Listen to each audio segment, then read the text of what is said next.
Hello, welcome to the second exercise week of advanced programming at IT University of Copenhagen.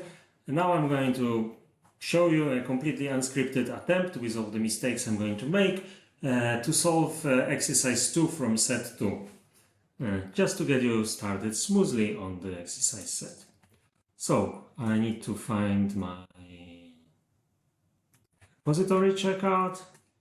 I check that nobody, for example, Andrzej has put any changes in. There seems to be no changes.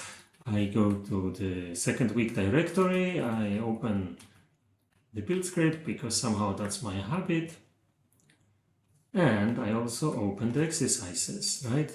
Maybe you should have a look here. There's an ADT exercises file.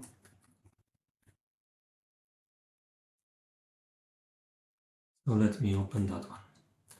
Okay. So on the left, I'll have my editor. On the right, I have the exercise file. The first exercise requires thinking, no programming, so I'll skip this one.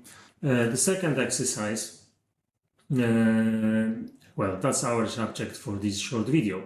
So let me read it. The exercise says, implement the function tail for removing the first element of a list. So we have a list, we have to drop the first element, return the rest of the list. The function should run in constant time, throw an exception if given an empty list, but use a different exception than not implemented error. Well, not implemented error is the exception our exercise templates already are using. So exercise Scala. Yeah, this is our file. This is actually solved here. Sorry for that. So I'll delete it quickly and let's develop this solution. See, it's unscripted. So that's how the exercise originally looks. And these 3 question marks, if you remember, they throw the not implemented error exception. The exercise asks us to replace it with another exception. Okay, so how do I go about that? I match. So I check, I have 2 options. The list can either be a cons with a head and a tail. I can always put 3 question marks as a placeholder if I want to complete things later. Since this is a very neat trick in Scala, this not implemented error exception, because exceptions, they type check in any type position, whatever value is required here and there we need a list of A's. Whatever value is required here, the exception will be a correctly typed value. The type of exception matches any location in the program. So this allows us to compile the whole thing. And that's already nice. So let me maybe make the window larger. Let me split it. Let me start a terminal. NSBT prompt. And let's wait for a sec. Before I proceed, I would like to see that it compiles, and I would like to start the test suite so that we can monitor our progress. Okay. So let me first compile maybe.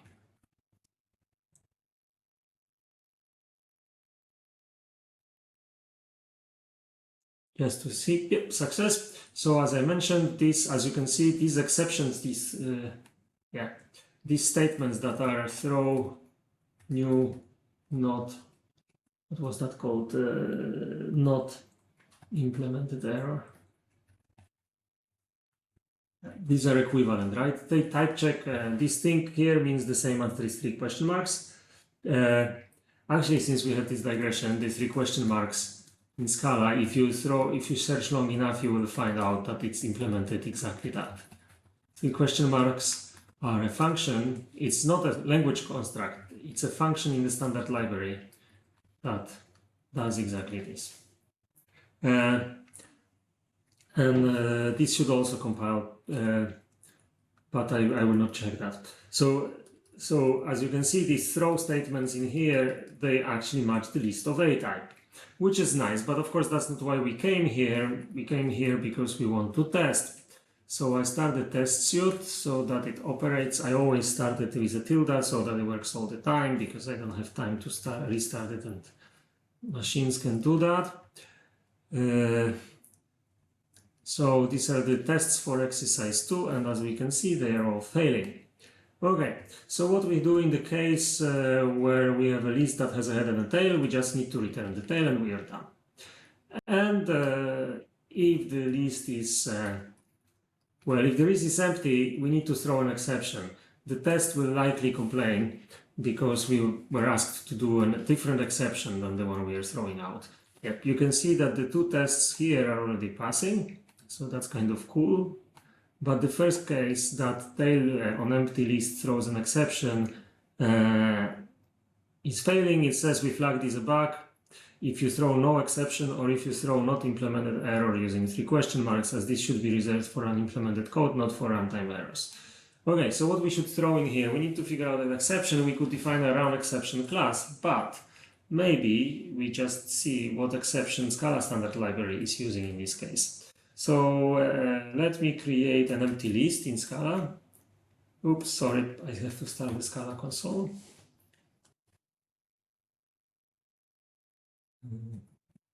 And it says that, yep, I have a nil, which is of Scala collection immutable nil type. So this is important. I'm checking this because our list is of type fp in scala.list, and this list is not ours. So this nil in here and this nil on the right are two different nils. The one on the left is from the standard library. It's that's probably what I would have to do.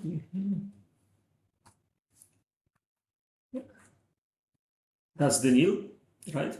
And our nil is different. It's this one, fp in Scala list. Nil, maybe this one, maybe this one. I think it's this one. Let me see. Yeah, that's our nil. And you can even see that they are not the same. This is just a classic case which confuses actually students in the beginning, of two types which have the same names in different Java packages, right?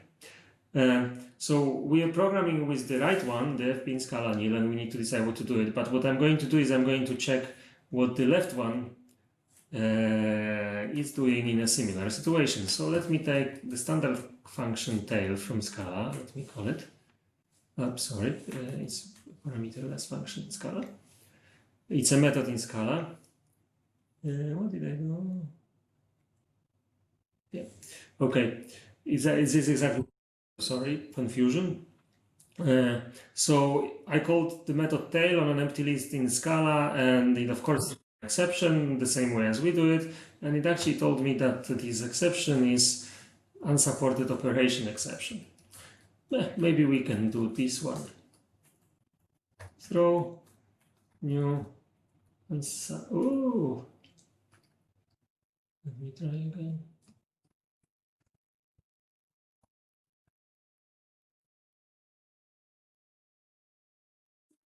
Okay, so I'm throwing this one. Let me exit this and let me test again. Of course, I don't have to run compile again because test also runs compile.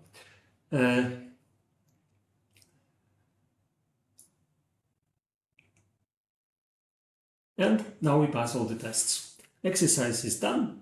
There is always a possibility of a tiny refactoring. For example, here, one thing that is some purists would consider bad is the identifier HD. We bind a value HD, the name HD, which we never use in the program. I think it's not a problem because it has some documentation value. It reminds the reader that the first element is head and the second is tail. For lists, this is fairly easy to guess, but because they are standard in all functional languages. But if this was a more exotic type, this might actually, the constructor, this could actually be helpful. Nevertheless, if you don't like to use names that are not bound, that are bound but are not used, we can replace it with an underscore. So in Scala, you can also use an underscore in pattern matching to say this is a part of the expression I don't care about, and I'm not gonna use its name. So maybe a slightly more purist solution, and we have passed the tests. With this, I'd like to thank you for your attention, and wish you good luck with the rest of the exercise set.